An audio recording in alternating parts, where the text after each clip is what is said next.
Good morning, everyone. Thank you all for joining us here today, in person and online. I'm Victor Jack at Politico Europe. I'm an energy reporter. As you can see here, today we'll be discussing the hotly anticipated topic of the reform of the EU's wholesale power market. Now, although highly technical, reforming the power market is also highly political and not only speaks to the urgent issue of the EU's dependence on Russia for its energy, but also cuts to the very heart of its climate goals and agenda. So, even when the discussion does get a bit technical, this bigger picture and real-life impact are never far off. Now, with gas storage levels across the EU at roughly 95%, officials are cautiously optimistic that the bloc will scrape through the winter without a major supply crisis involving rolling blackouts sweeping the continent, although, of course, you never know. But the race is now on to shield the bloc from another energy crisis next winter and in the coming years too. It's this context that has given renewed urgency to a potentially radical redesign of the EU's power market, a debate that's all the more timely as the Commission is looking to bring forward a proposal by March next year. That doesn't leave much time to come up with a solution, although we've already seen various indications from the Commission about what such a reform could look like. So, in the next 40 minutes or so that we have, I'd like to first discuss the role of the power market in the context of the current energy crisis, its flaws, its responsibility in causing the crisis, if any. Then, I'd like to talk a little bit about some possible alternative models, and finally, finish with where we go from here. Before we start, a few housekeeping rules. You can ask questions only through the Swapcard platform, the instructions for which you can find on our event website. If you're already on the platform, feel free to chat with fellow attendees and ask questions in the questions box to the right of the screen if you're on a desktop, and below the live stream if you're viewing on a mobile. If you're joining us in person, you can ask your questions via Swapcard by scanning the rotating QR code on the screens here around the room. We'd love to see you get involved. So I'd like to flag just very quickly that Politico strives for a gender balance, and we did reach out to several experts, including women, for this session, so apologies for the manel. It's now my pleasure to welcome our panelists without further ado. So we have Ulrich Stridberg, Vice President for Energy Economics at Ørsted, and the Head of Regulatory Affairs there. We have Christian Zinglersen, Director at the European Agency for the Cooperation of Energy Regulators, and Leonardo Meas, the Director at the Florence School of Regulation at the European University Institute. So, just to get started, I wanted to first start with you, Christian. So, in April, ACER published a report which has now kind of become a bit famous, where it argued that the current market design shouldn't be blamed for the current crisis and was worth keeping with some tweaks. Does that still hold true today? Broadly, yes, I think. I think the current market design is not to blame for the situation we're in. The primary cause of the situation we're in is a fundamental mismatch between supply and demand, not just for gas, which is well recognized, but to some extent also for electricity, albeit that may be more temporary than on the gas side. And that the consequences of that is revealed via an outcome which is super painful for many and is broadly probably unsustainable for some industry segments. But that's a function of the fundamental mismatch between supply and demand. What we also wrote in the assessment was there's certainly further improvements to be made in light of a changing energy system, and I think some of them still hold true. Looking at longer term markets, how to reconcile maybe more strengthened investment signals without losing some price exposure, so you still, shall we say, have incentives to do the right thing and you don't dilute the possibility to risk manage via a forward market, a liquid forward market. I think the current situation shows it could be worth considering having some insurance mechanisms in place. Should we in the future be in a period of sustained high prices, that would have a cost. It would be regulatory intervention, but perhaps policymakers want to bear that cost to have a bit of insurance, like with any insurance policy. And then in terms of these longer term markets, I do think without actually having much structural reform, you can encourage and nurture the uptake of different mechanisms which can give you lower price volatility, more price stability, probably more average pricing via long-term contracting, and thereby also can give you the benefit of, shall we say, relatively lower prices from low marginal cost technologies to end consumers, without necessarily structurally creating many sub-markets into different technologies. So there are different options to give what I think many policymakers are looking for, and what I would encourage then is to have enough time to analyze them in depth. I think we'll touch upon that in some of the ensuing discussions. Absolutely. Leonardo, I wanted to come to you now briefly. So, can we attribute any of the blame for the sky-high energy prices that we're seeing now and the situation that kind of consumers are in today to the current structure of the power market? I don't think so. So I think I'm very much in line with what Christian just said. You know, the one way of slogan-esque way of talking about is don't shoot the messenger, right? So markets are just showing in, expressing in prices the supply shortage we have, unfortunately. And it's not only the Russian gas supply shortage, it's also the nuclear situation in France. It was a dry summer. So, in many ways, the only thing we got lucky on was the temperature so far. But apart from that, I think the situation was just bad. And if we would have sort of suppressed prices in a way or abolished markets, I think we would have made things worse. Because ironically, these markets we have created the last 20 years are the only thing that are really creating some stability into the system. It's weird to say today, right? It's very counterintuitive, I think, for many to say that. But if we wouldn't have had these cross-border markets, how else would we have brought energy to where it is most needed in Europe, right? We would have had governments maybe discussing in Brussels how to have some solidarity organized by government, and I don't know if that would have been possible while these markets are just sending on hourly or even shorterly, basis energy where it is needed. And then we can blame certain countries that maybe they took some decisions that got us in this situation, but we will have other situations going forward. The more we will rely on renewables, the more we will face shortages at some point, but it will always be local. So if we keep borders open, if we keep these markets function, I think we have the best insurance mechanism in a way in place. But I guess you will allow me maybe later to elaborate on some of the ideas that Christian already pointed, because I think on the details on how to fix, complement and complete these markets, there is still a lot to be said. Because every crisis is, I think, an opportunity to go forward. So if you said radical proposals have been made, radical can also mean going backward, right? As if you were going to drop everything you've done and redesign from scratch. I don't think that's necessary, but I do agree with Christian that we should go forward. And maybe since April, something else happened that can inspire us in how to go forward, which is all these emergency measures. Because today, that's the new political reality we are in. So I think the reform should also convince governments to stop with these emergency measures. And I think that's why also that should be part of the discussion. What else can we do that is maybe a bit more sustainable to achieve some of the objectives of the emergency measures, but to be less distorting than some of these measures that are currently in place. Absolutely, and yeah, I'd like to bring you in now, Ulrich, as well.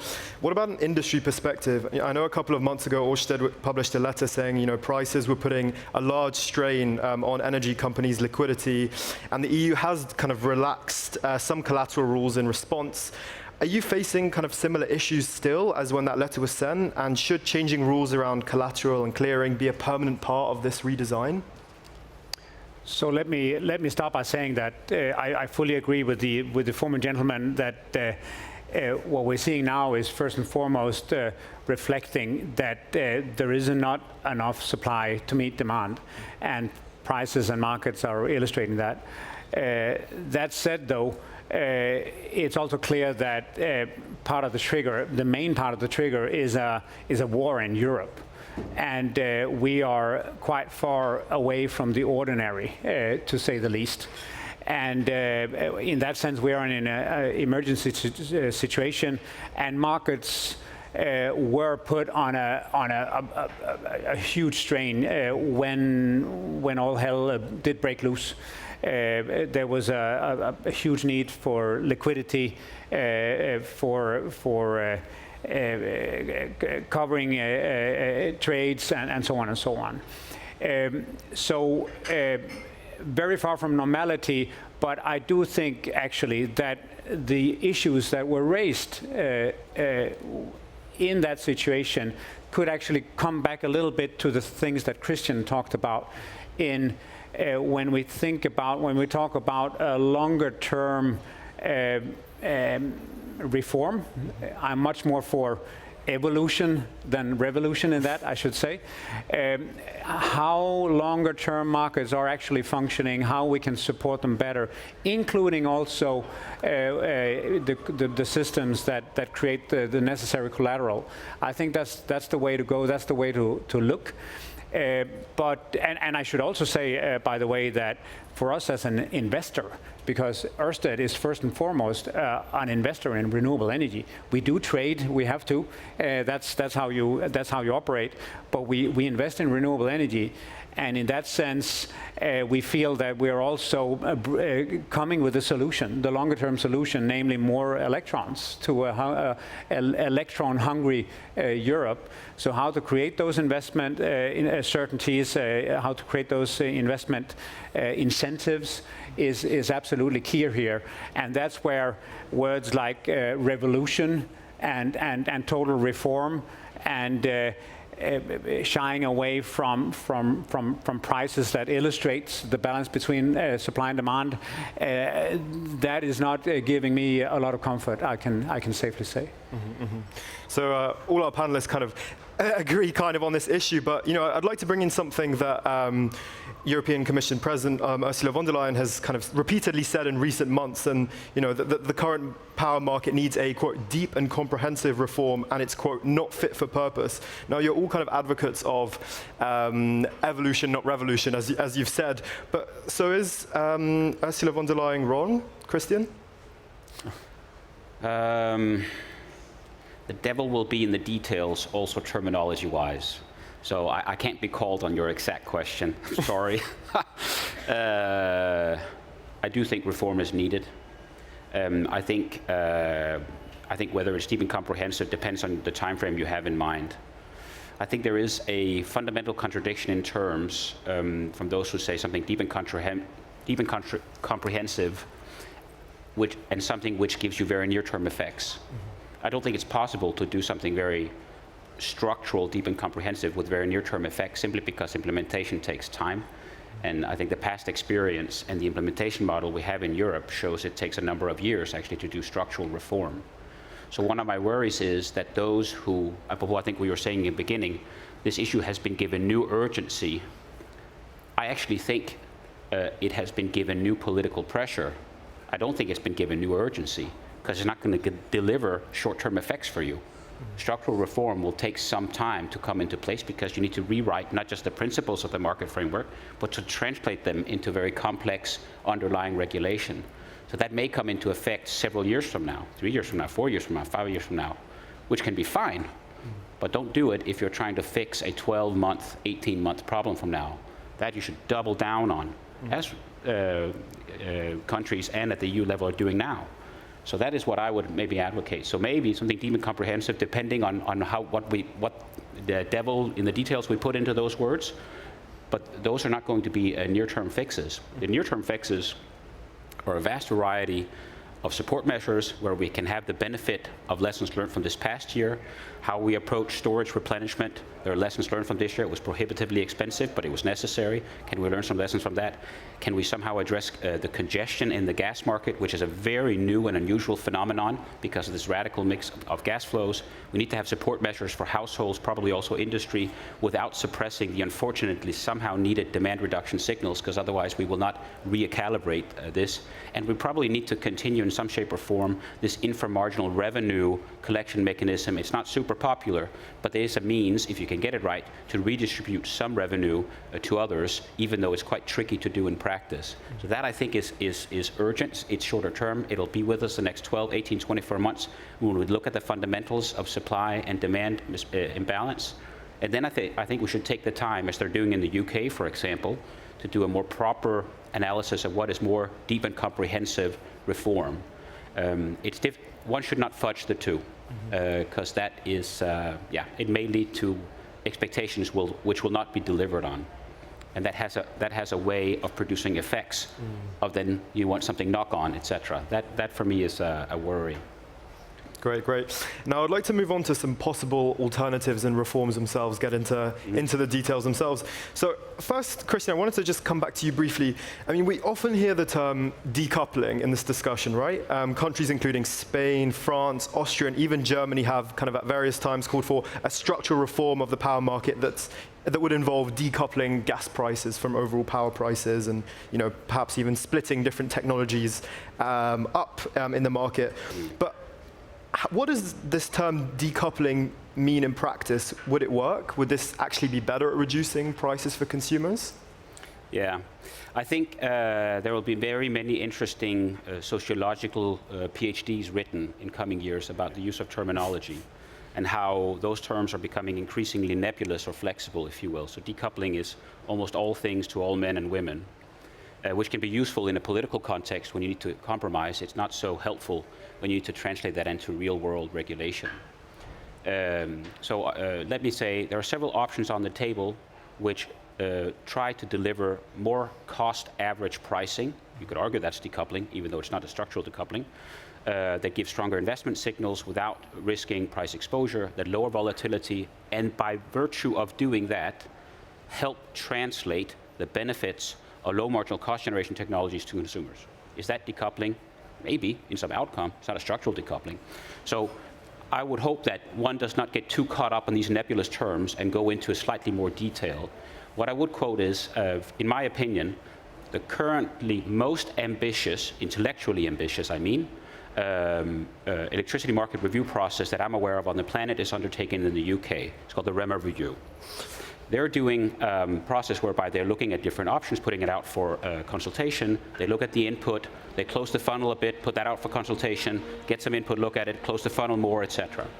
They're using many, many months from this. They're probably maybe done by the mid next year, maybe in fall, I don't know, of next year.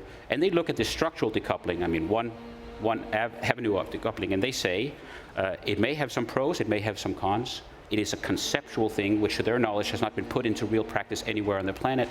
So one needs to be prudent.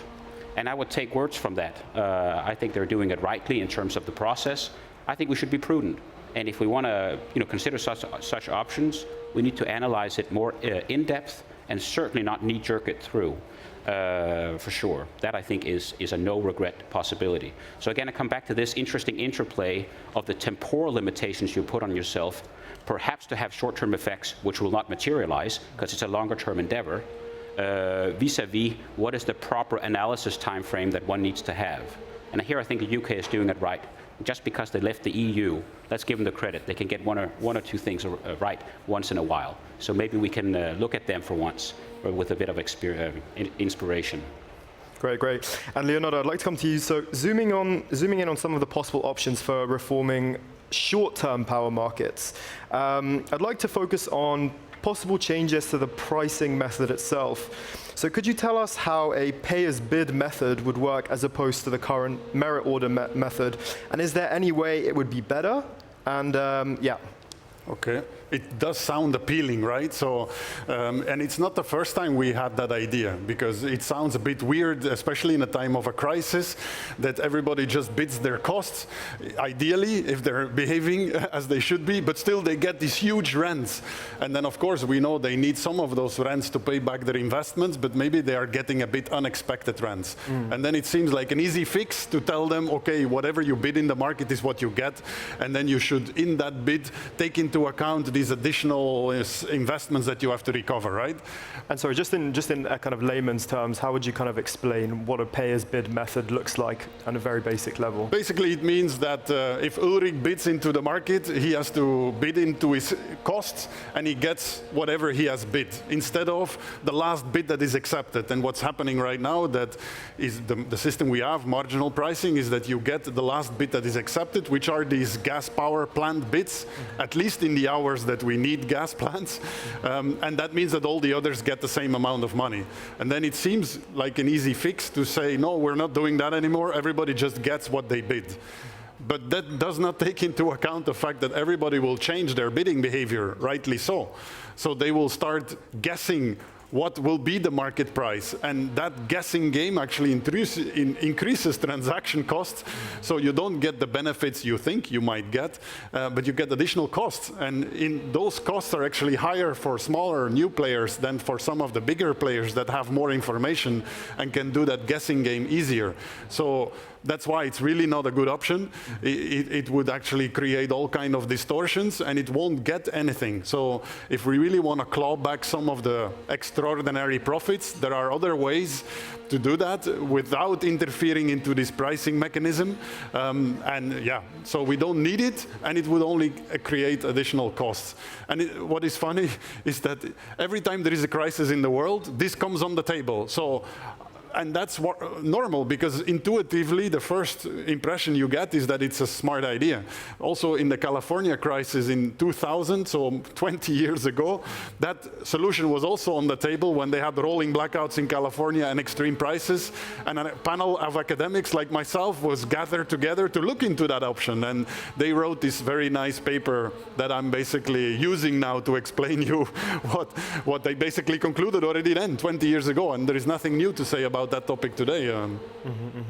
And just to kind of push a little bit on some of perhaps the tweaks that would be slightly more surface level on the short-term markets. What does scarcity pricing mean, and what does locational pricing mean, and could these be possible fixes? You want Leonardo, yeah. Okay. Well, it just means that we have transparency in the system, and we know the situation in the system in different times and different locations. And that is really necessary, even more so in the future with more renewables.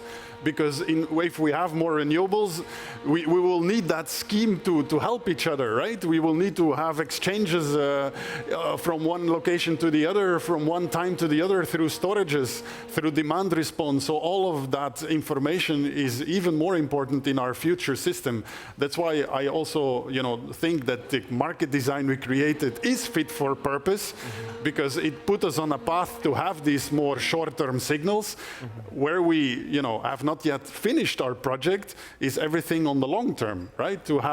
We don't want consumers to be exposed entirely to these short-term signals, right? So, and that's all these insurance ideas, these long-term contract ideas. So that's, I think, what we have to work on while keeping in place these short-term signals.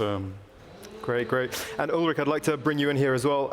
What kind of reforms would you like to kind of ideally see happen, and especially on longer term markets? We've heard about insurance mechanisms earlier as well for consumers, and perhaps integrating forward markets better. Is this something you'd be supportive of?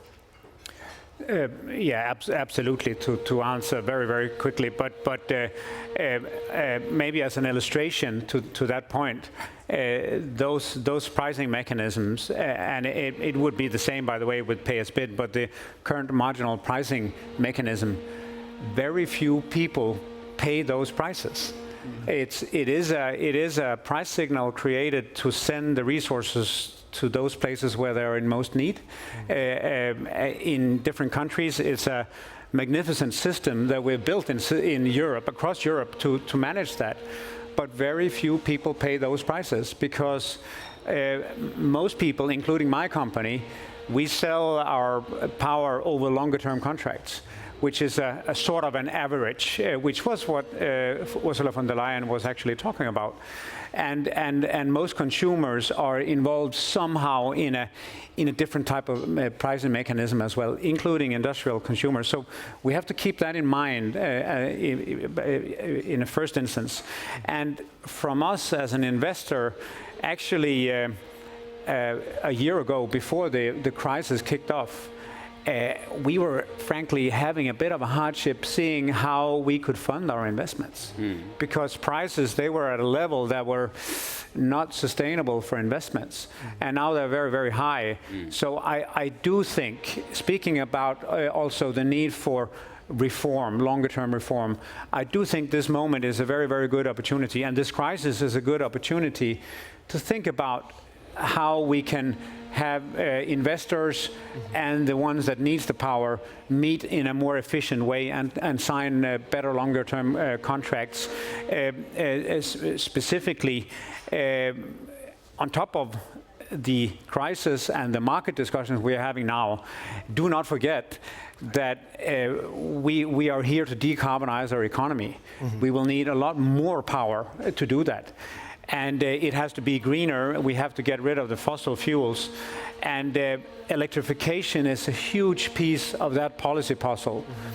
And we, investors in the power, we also need some clarity, some outlook to how much power is needed when through this politically driven electrification. So it is a good moment to talk about how we can make more efficient contracting. And I think that should be the red thread in this. Great.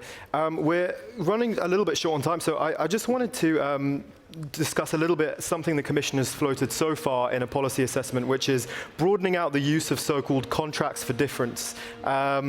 So I wanted to ask you, Christian, a little bit about this. Would you mind just briefly explaining what these are and what this would potentially entail if we broaden these out? And how do you respond to some in the industry, for example, the solar industry arguing this would mean potentially a return to central planning that risks crowding out investors and stifling innovative business models? Yeah.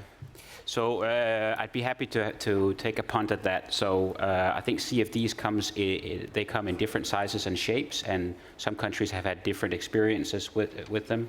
I think they were set up originally as a mechanism to take away risk, so as to encourage investment, and some jurisdictions have been very successful in doing so, one of the example being UK. But I think the UK, coming back to the REMA review, have also realized that there were some drawbacks to the ways they did it, namely that there was not enough price exposure or system need exposure, if you will, to those generators who benefited from the CFD. So they're looking at doing it different. So I would think that contract for difference, which maybe would offer a bit of a floor, i.e. your revenue cannot drop below this, but then commensurately also some type of ceiling. Above this ceiling, we will actually take that excess revenue and redistribute it to those who are perhaps bearing the brunt of the higher prices.